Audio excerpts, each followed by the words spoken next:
Signor Sindaco, di ritorno appunto dalla tappa del Tour de France, insomma un viaggio alla conoscenza di altre culture, anche sportive. Come andate? Quali differenze ha notato tra l'organizzazione francese e quella italiana?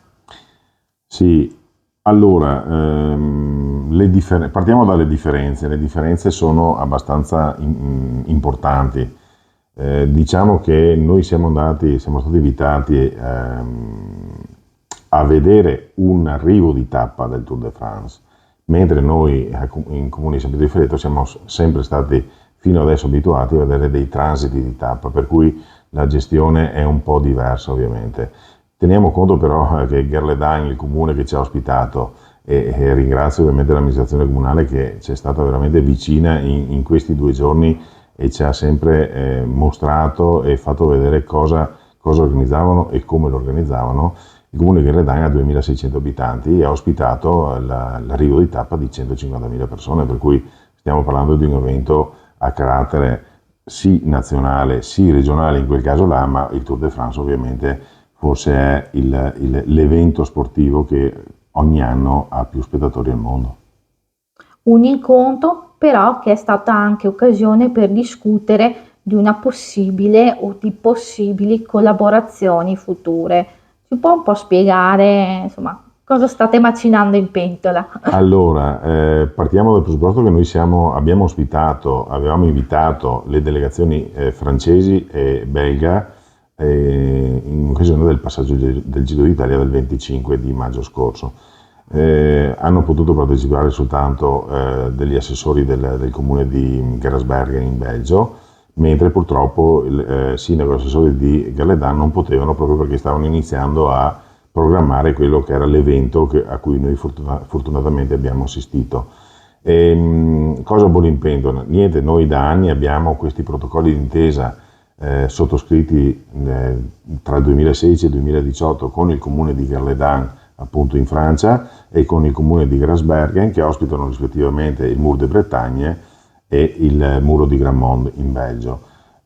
Sono accordi che sostanzialmente servono intanto a mettere in contatto tre realtà di stati diversi, territorialmente anche diversi, ma con la passione in comune di valorizzare quello che è ciclismo sia professionistico che tutto quello che riguarda il cicloturismo.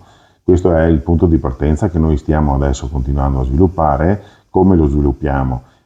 Come stiamo facendo in realtà da anni, dopo purtroppo il periodo Covid ci aveva rallentato con la precedente amministrazione, adesso stiamo ovviamente cercando di riaccelerare proprio per creare per insaldare questa nostra collaborazione tra tre stati, in modo da poter permettere di creare attraverso un'equipe di lavoro congiunta delle progettualità che possono essere progettualità validate sia dal comune di San Pietro di Ferreto per l'Italia che dai rispettivi comuni belgi e francese, per cui è un qualcosa che va al di là dell'aspetto puramente sportivo, ma cercheremo di portare progettualità all'interno del nostro territorio proprio attraverso questa forma di partenariato, scusa parola molto difficile, che ci permetterà appunto di chiedere eventuali contributi, se ce ne saranno, alla comunità europea proprio per progettualità condivise.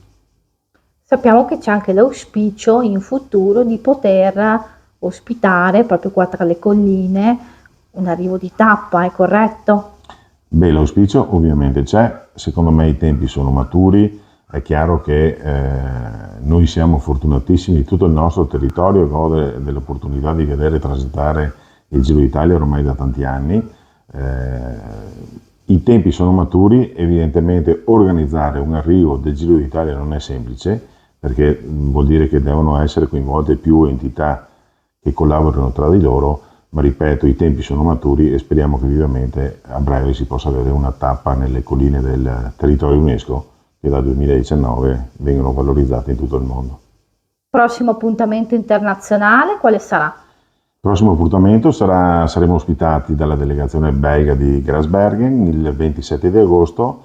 La città di Grasbergen organizza un gran fondo che passa sul Mur de Grammont, per cui saremo invitati là e là formalizzeremo appunto alcuni accordi, andremo a rivedere quella che è la composizione del gruppo di lavoro e da lì proseguiremo con tutto quello che è progettualità condivisa in modo, ripeto, da poter sottoporre alla comunità europea determinati tipi di progetto.